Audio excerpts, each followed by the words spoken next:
The wagon lurched violently as it hit another rut, and Cordelia Ashworth felt her grip on the wooden bench slip. The driver, a grizzled man who had barely spoken since they left Silver Creek, cursed under his breath as the horses strained against their harnesses. Behind them, the rocky cliff face rose like a wall of judgment, while ahead the narrow mountain trail seemed to dissolve into morning mist. She should never have trusted him. The way his eyes had shifted when she'd paid him the last of her coins should have warned her. But desperation makes fools of even the most careful women, and Cordelia had been running on nothing but desperation for 3 days now. The wagon hit another hole, deeper this time, and she felt herself sliding toward the edge. Her fingers clawed at the splintered wood, but her traveling dress offered no purchase against the rough planks. The driver shouted something she couldn't understand over the thunder of hooves and creaking wheels. Then the world tilted sideways. Before we dive into this incredible story, hit that subscribe button because what happens next will blow your mind. Cordelia's scream caught in her throat as she tumbled from the wagon bed, her dark hair whipping across her face. The rocky ground rushed up to meet her, and she closed her eyes, waiting for the crushing impact that would end her desperate flight from Charleston forever. Instead, strong arms caught her against a broad chest, and she found herself staring into the most startling pair of gray eyes she had ever seen. The stranger who held her wore the simple clothes of a working man, but there was something in his weathered face that spoke of gentleness despite the calluses on his hands. The stranger set her gently on her feet, his hands lingering just long enough to ensure she wouldn't collapse. Cordelia's legs trembled from the shock, and she pressed one palm against a nearby pine tree to steady herself. The wagon that had nearly been her grave was already disappearing around the bend, the driver apparently unconcerned about his lost passenger. "You're hurt," the man said, his voice carrying the slow cadence of someone who chose his words carefully.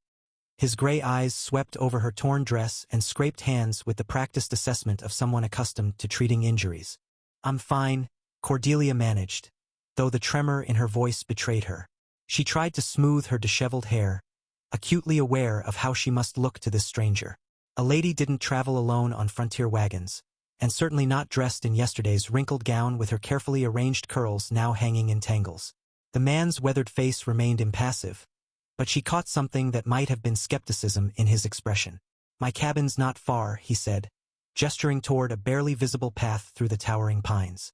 "You'll need somewhere to rest before deciding what comes next." Cordelia hesitated.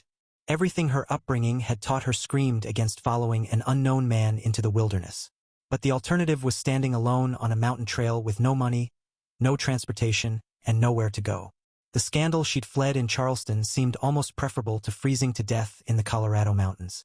"I don't even know your name," she said. "Jasper Thorne," he replied, then waited with infinite patience for her decision. Jasper's cabin emerged from the forest like something from a fairy tale, its log walls weathered to silver and smoke, rising straight up from the stone chimney into the still mountain air. Cordelia had expected something crude, but the small windows gleamed with actual glass, and someone had taken care to plant wildflowers along the narrow porch.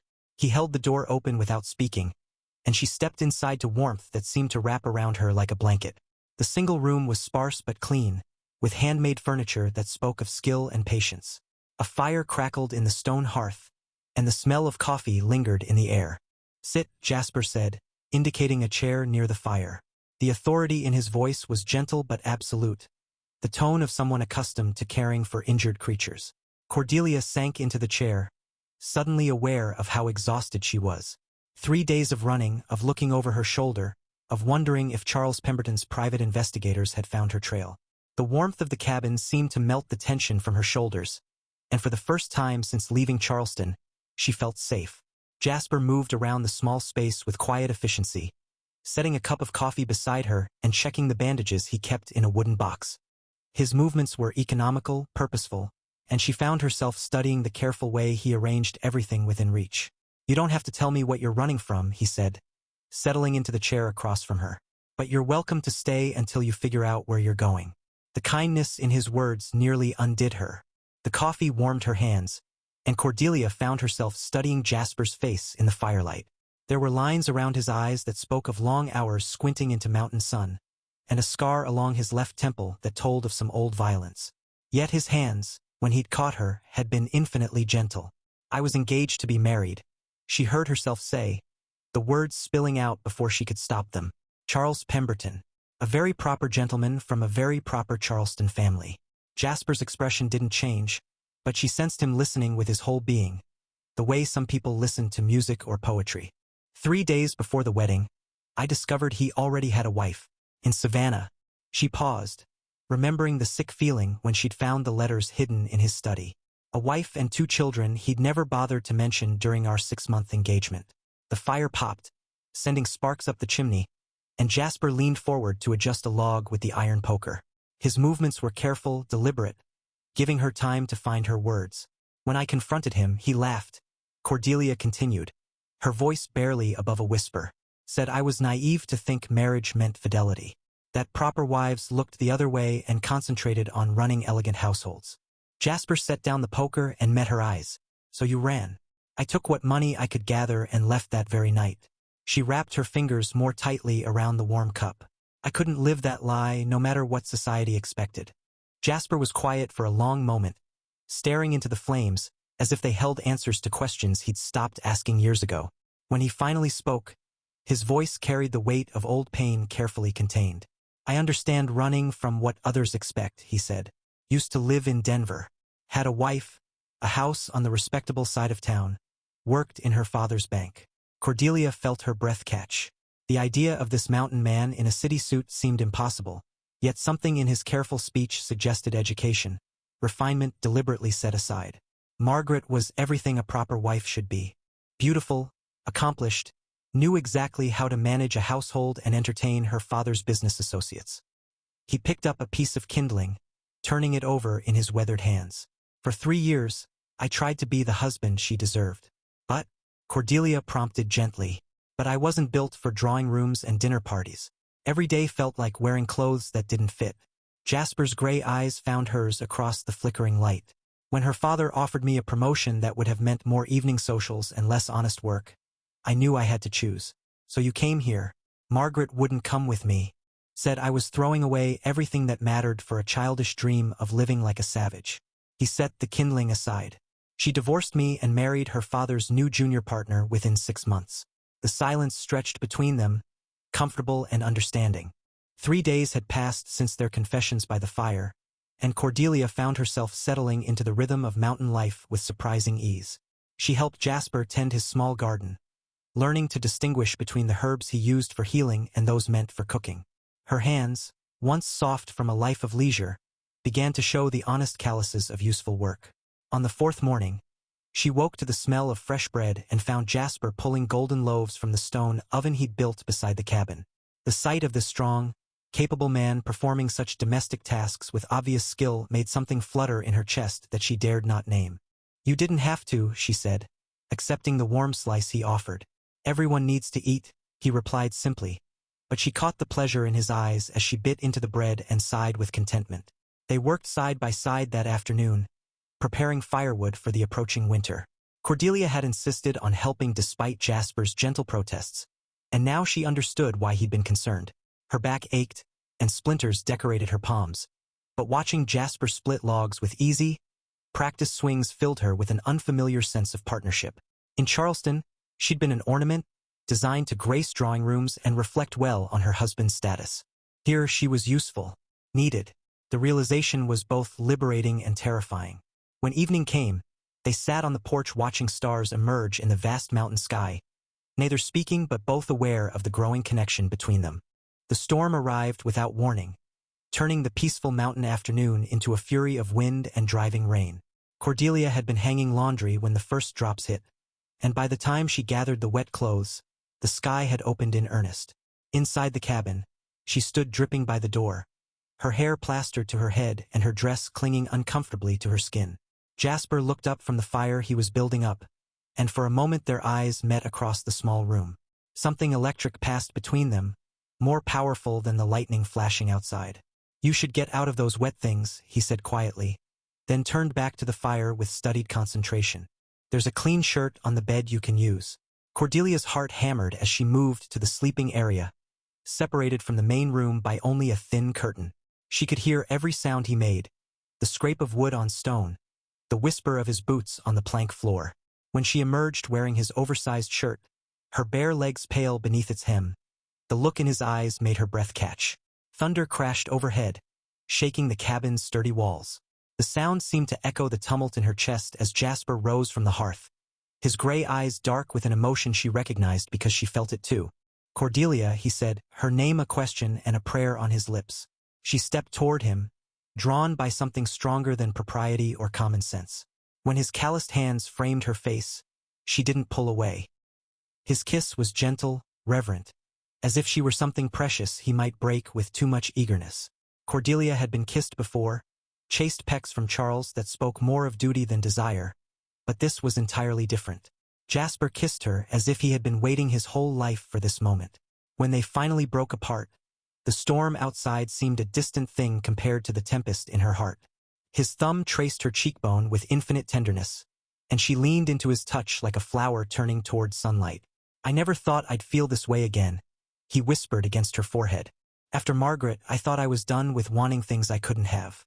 "You have me," Cordelia said, the words slipping out before she could question their wisdom. The truth of it settled between them like a promise.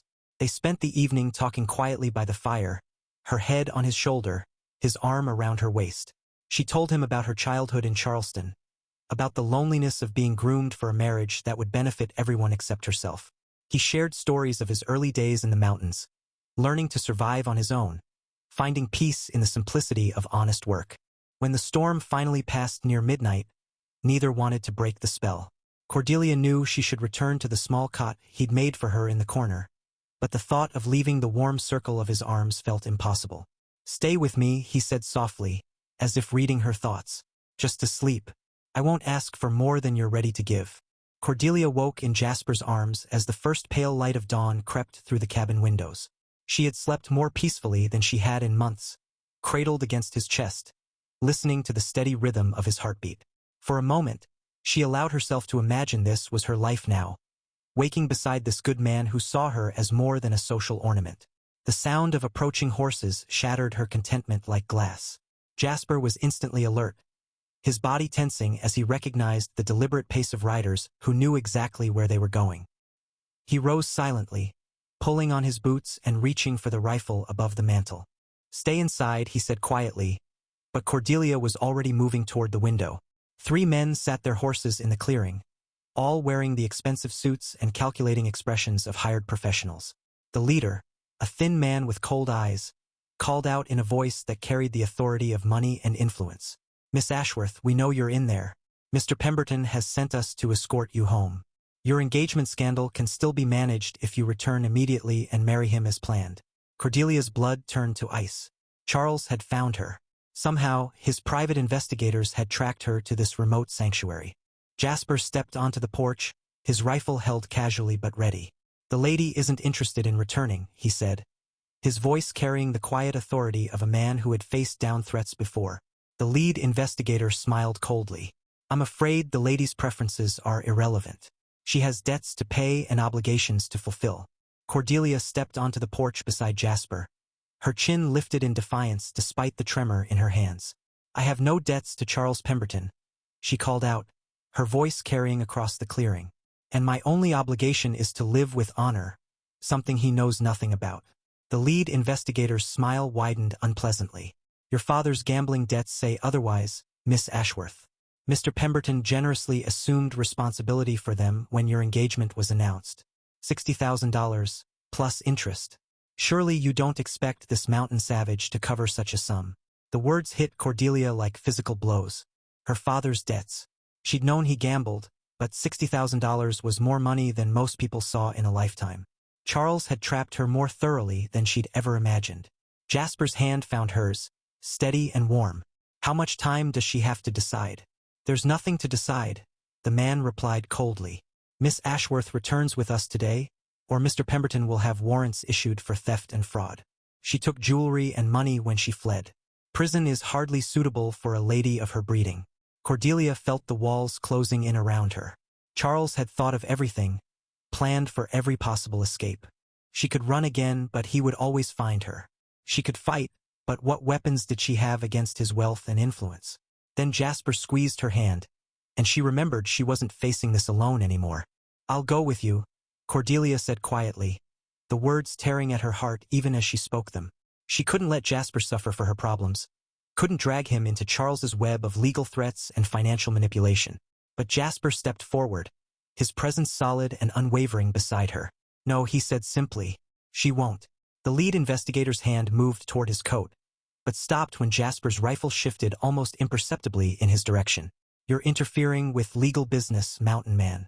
Actually, Jasper said with a slight smile, you're trespassing on my land and threatening a lady under my protection. He reached into his shirt pocket and pulled out a folded document. This deed shows I own everything from the creek to the ridgeline. You're standing on private property without permission. Cordelia stared at him in amazement. The quiet confidence in his voice, the legal document he produced so calmly, suggested this wasn't the desperate bluff of a simple mountain dweller. Furthermore, Jasper continued, Miss Ashworth is now my wife. We were married yesterday by circuit preacher Samuel Morrison, who's camped down at Miller's Creek. Any debts or obligations she had as a single woman are now mine to address. The investigator's confident expression faltered. That's impossible. We've been watching this place for days. Jasper's smile widened. You've been watching from the South Trail. Preacher came up the North Ridge. Would you like to ride down and confirm our marriage with him personally?